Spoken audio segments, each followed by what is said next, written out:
Hello, everyone. Welcome back to the Ask Dr. Be Good show, the show where we bring you the practice, the pedagogy, and the politics around public education. This is the show where, unfortunately, politics tends to dominate, and every once in a while we get to talk about practice and pedagogy. But before I go much further, let me say a shout out to our master teacher friend, Carla Smith, who had something happen. I'm not sure quite of all the details yet, but she took a tumble in the school parking lot and ended up with a broken leg and broken ankle. So speedy recovery to Carla Smith, and gosh, we just wish you the best. So this podcast is dedicated to you.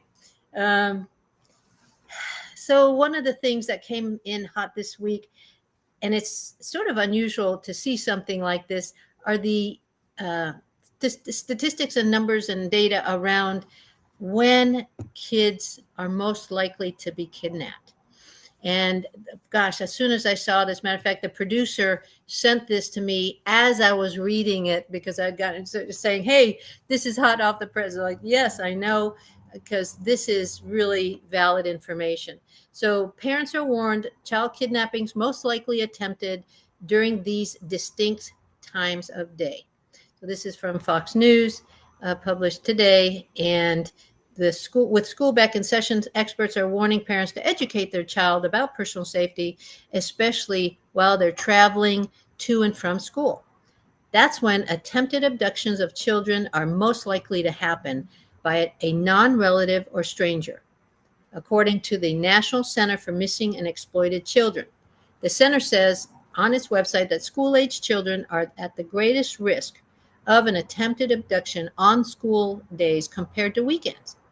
According to the center, attempted abductions of school-age children happen most likely between 7 a.m. and 9 a.m., right after school, 3 p.m. to 4 p.m., and after dinner, 6 to 7 p.m. You say, what's the after dinner? Well, they're outside playing, right? For a little bit before they have to come in, do their homework, and settle down for the night. That's oftentimes walking to the school bus or walking home from, to the school bus, or waiting, walking from the school bus to home in the afternoons. Says Callahan Walsh, who's the son of John Walsh, and we all remember John Walsh. He created the center after his child was abducted 30 years ago, a long time, but says that abduction has changed the way we all regard stranger danger and so forth, right? So he says, don't let your child walk to the bus stop alone. At least have them using the buddy system with another child. I've seen little kids, 5, 6-year-olds, walking to school by themselves, and I just shake my head. That's a few parents still allow that. They don't have a car. They don't have a carpool system, and it's just oof. And that's a something that should be avoided if at all possible. And then they give a story about a 13-year-old, and I think it's interesting that the story is about the 13-year-old that was almost abducted, because mostly we think of 5 and 6-year-olds, right, as most susceptible, maybe an 8-year-old, trusting 8-year-old. But this was a 13-year-old. And she was walking home from the bus because her dad forgot to pick her up. And, somebody, a man in a truck, tried to encourage her to get in the truck with him. Now, what's interesting here is that the girl called her mother. The mother came right away, picked the girl up, and they followed the person in that truck. They followed the guy, and they reported it to the police. Now, even though all of this happened, the girl was the witness, because the man didn't actually threaten the girl and he didn't use force, they couldn't arrest him. They could talk to him, and they did. So probably he won't do it again, at least not in that area, right? But unfortunately, it takes more than what we'd like sometimes to have somebody arrested for attempts to take kids. But even so, they do advise here that even if you have an attempted abduction, call the police. Even though the child's safe, the child whatever the child did to get away, that needs to be reported to the police. That helps pick up on patterns in the area. Descriptions of people over time helps. So they really encourage any family who's had what seems like a possible abduction that was thankfully not successful to report that to the police. So they might, and Walsh says they might not think it's something that they need to report, but they absolutely should, because not only do you have this individual who's now tried once and gained experience from it, maybe building up the courage to do it again, but you also have the ability to learn from it. So even when law enforcement doesn't make an arrest, as in the case of the 13-year-old, parents should still report attempted abductions at least to the Center for Child Abductions, which takes information from specific cases and uses that for its educational programming. So, and it's a good, they also have a good point here. There is a program, a K-5 program called KidSmart program, and I'll put that website in the comments, which is a free course that teaches kids how to make smart and safe decisions in the real world. And the program uses 4 rules of personal safety. Check first with a parent or guardian before going anywhere or accepting anything from an adult. Next, take a friend. Tell people no if you feel sad, scared, confused, or uncomfortable with that adult, or if they try to take you somewhere. You tell a trusted adult if someone does grab you or touch you inappropriately. Sometimes these abductions happen when parents aren't there, so the child needs to be empowered. 80% of the time, when a child is able to get away from their abductor, it's because of something the child did. And so they need to learn how to be their own rescuers in most situations. So if they are empowered by the training that can be had by this KidSmart program, for example, that can help make that situation not as dangerous for the child. So many kids, when they're told by an adult to do something, they do it, right? And they either freeze or they feel compelled because their parents have taught them to respect adults, right? But the training that KidSmart does helps them to learn to navigate the messages that adults often send kids. It is not unusual for kids to report that an adult made them feel uncomfortable, even if they couldn't pin it on why, right? We have those instincts, and we have to train our kids to obey those instincts, right? So, and I know I have those instincts even as an adult. And I've learned to trust those instincts. We need to help our kids learn to trust their own instincts, even when it's going up against an adult. And maybe do some role-playing scenarios, which are part of the KidSmart program. They need to know to make as much noise as possible, to kick, to scream, to pull away, to do anything they have to do to get out of that situation. Because we know that once a child is abducted and they're moved from location A to location B, the positive recovery is not in our favor, which is very unfortunate. Stranger abductions are extremely dangerous scenarios for our children. Now, let me mention they're extremely rare compared to the child abuse numbers. The child abuse numbers do say that 80% of abuse to a child is usually caused by somebody they know. And so we have to prepare them for that as well. So it's not one or the other, it's both. And in some ways, some of these strategies the kids would use are the same. So let's get them empowered. It's not scaring them, it's empowering them.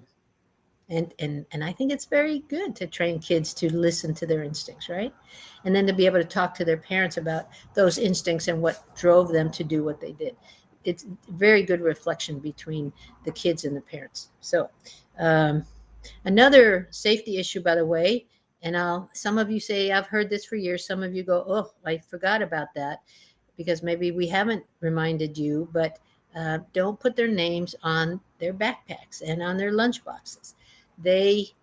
Kids will respond and immediately when somebody calls their name, whether a stranger or not a stranger. Kids, actually any of us, right? But in this case, let's keep it to the kids, will stop and respond when their name is called. And that's sometimes the only break an abductor needs. And so let's not make it easy. What did one of the experts in the story said? Predators prey where kids play. Don't give them an entry point to your child. A name on a backpack could be an entry point to your child. Walking alone to the bus stop or to school could be an entry point to your child. So let's limit the temptations for those people out there who don't have good positive reasons to be near our kids. So again, I'll put that link in the comment section so that you can look over those materials and possibly get them to, if you've got grandkids, kids, start training your kids in how to empower them. Speaking of empowerment, we have a large district in Dallas who is doing something that they feel is empowering for their students. Let's talk about that. A recent article came out where Dallas ISD, which has 154,000 students, is not going to be allowing in school or out of school suspensions any longer. Now, some of you are going, what? That's been a huge part of a behavior management protocol in all schools for generations, right?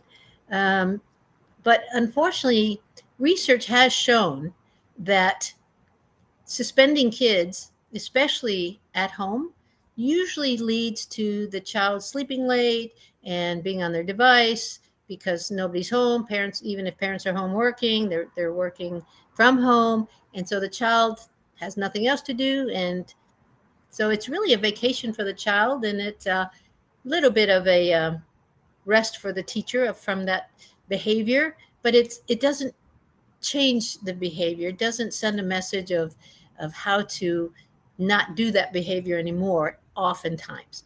So let's look at the reasonings behind why Dallas ISD might do that.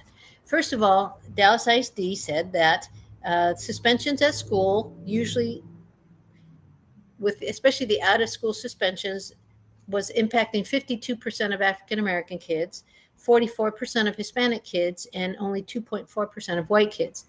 Now, when I read something like this,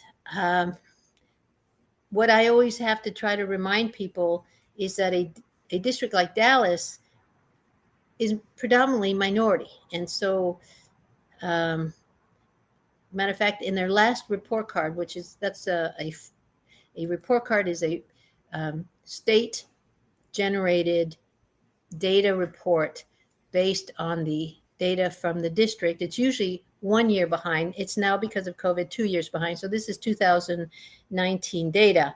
But then Dallas ISD had 21.6% African American, 69.8, almost 70% Hispanic, and 5.8% white.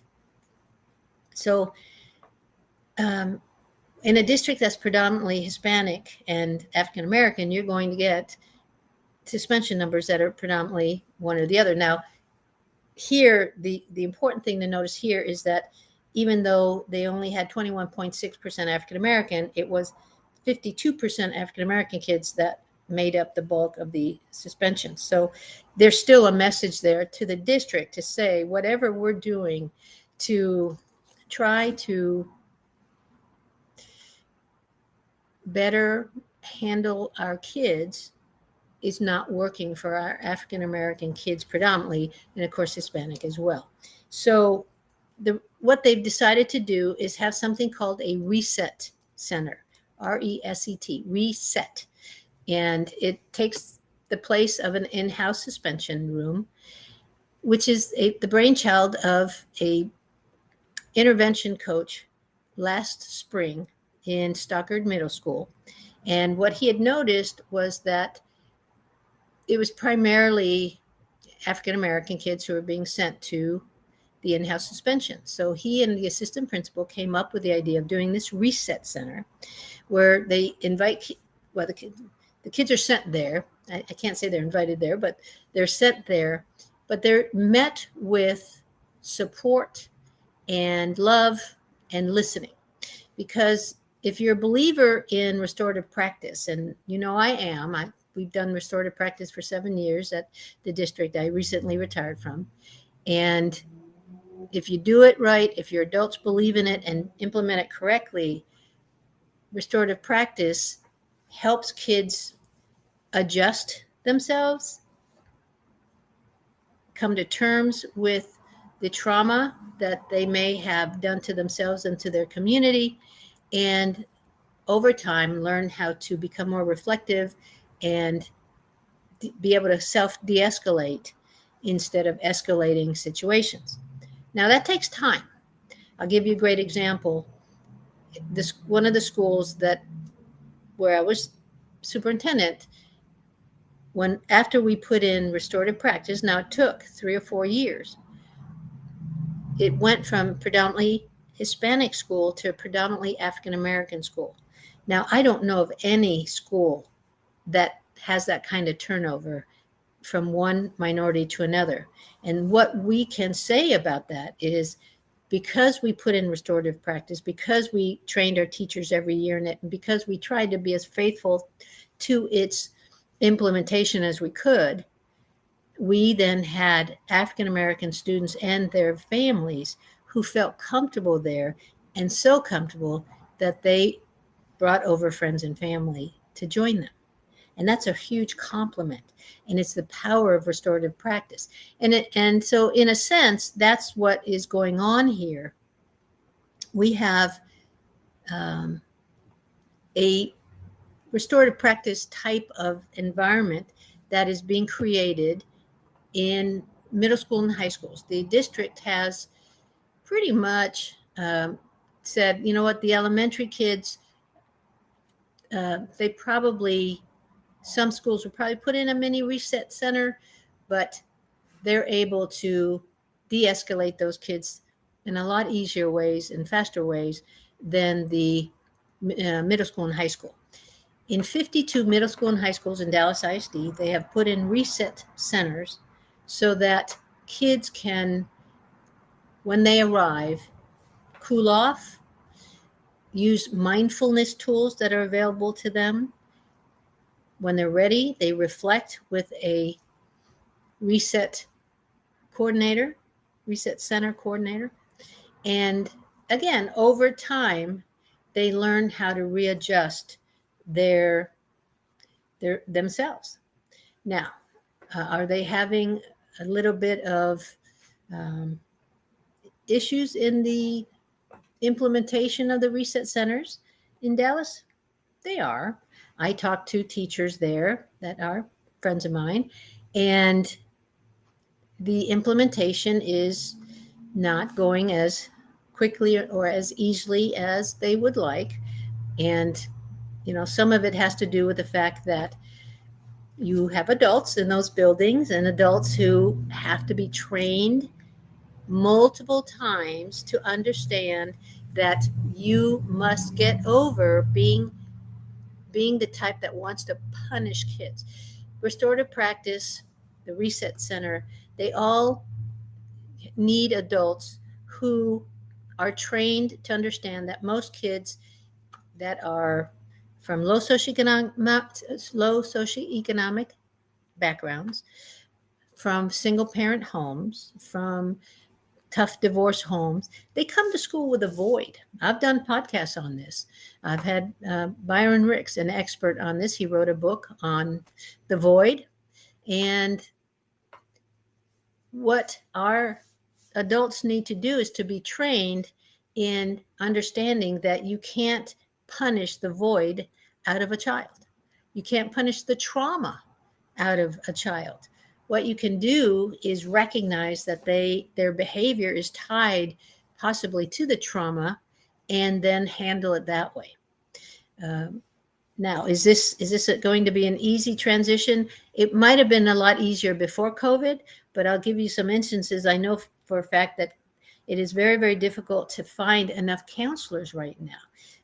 The federal ESSER funds have given schools an opportunity to get more counselors to help handle the social emotional issues that have popped up, especially in secondary schools with COVID, with the depression that came from being home, from the just especially for middle school, the lack of being around their peers, because that's part of their need at that age in middle school, is to interact with their peer group, and they weren't able to do that for a year and a half in many cases.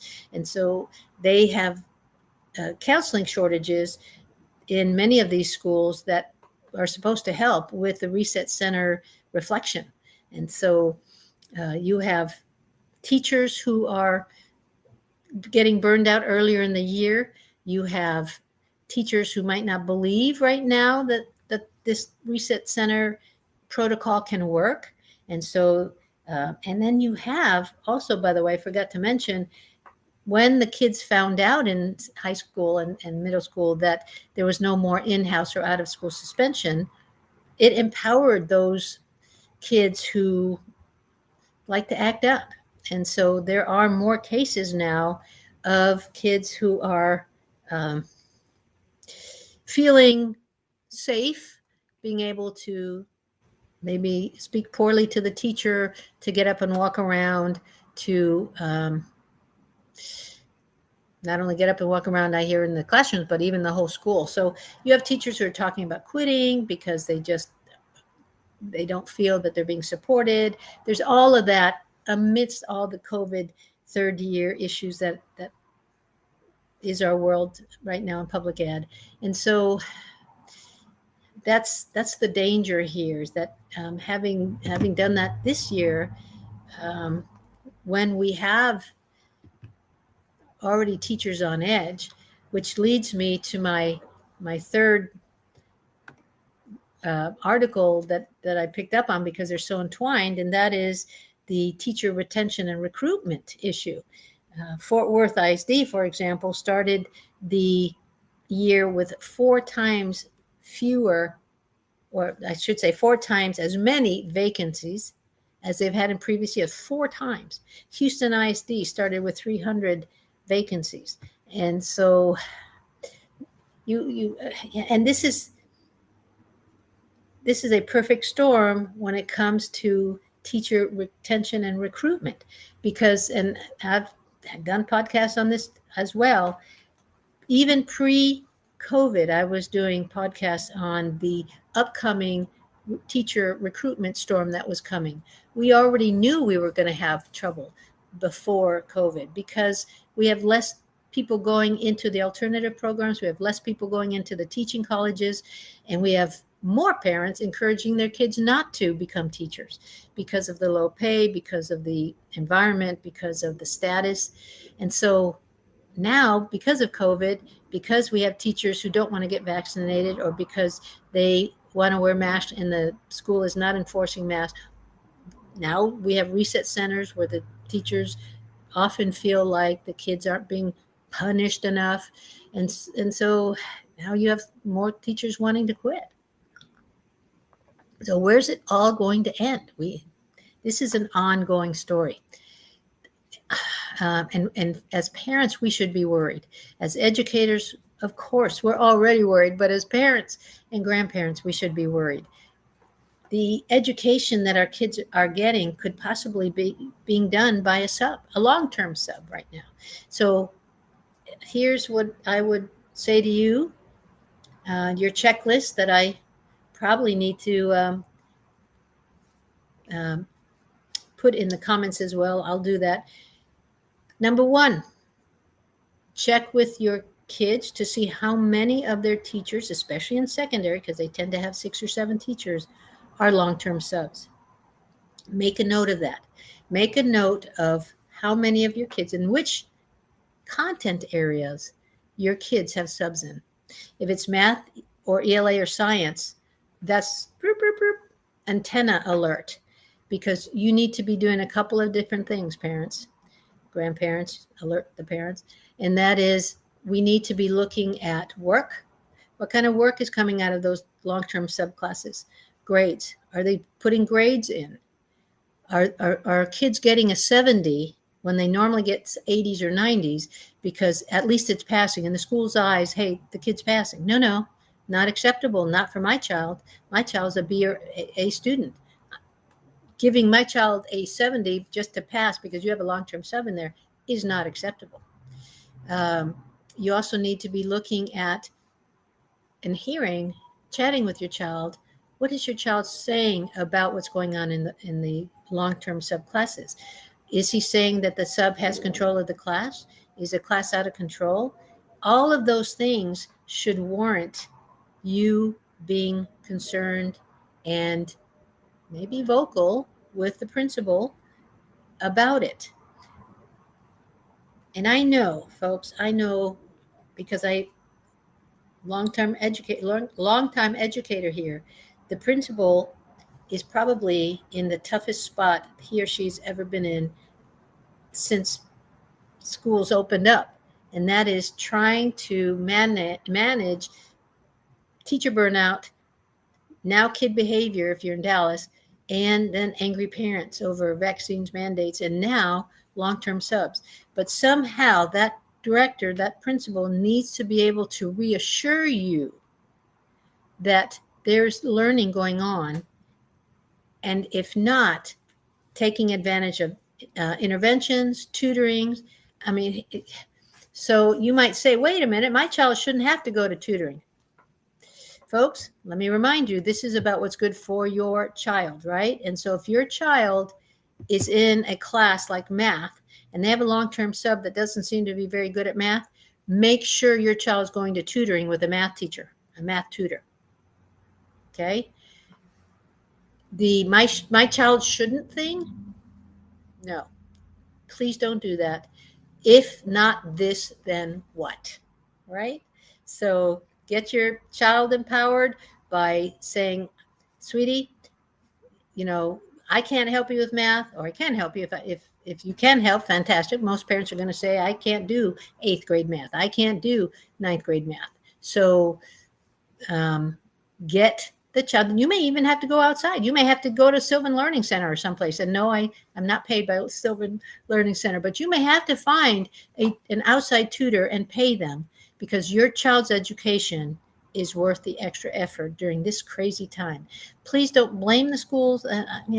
It's easy to blame the schools, and they'll sit there and take it because they can't fight back. But be an advocate for your child however you can. And if that means getting outside paid tutoring, then you do it. Okay? So keep an eye on their MAP tests. Keep an eye on any tests that they're taking, so that you can be assured that in ELA, in English Language Arts, in math, in science, that they are keeping up. Well, folks, as always, I think I just started 5 minutes ago, but actually my time is up. I hope that you have come away feeling a little bit empowered in what to do if your child has long-term subs, what to do if you are in a district with a reset center instead of in-school, out-of-school suspension, and how to train your kids to be empowered should they come up against an adult that seems to want to do them harm. Thank you, everyone, and we'll see you again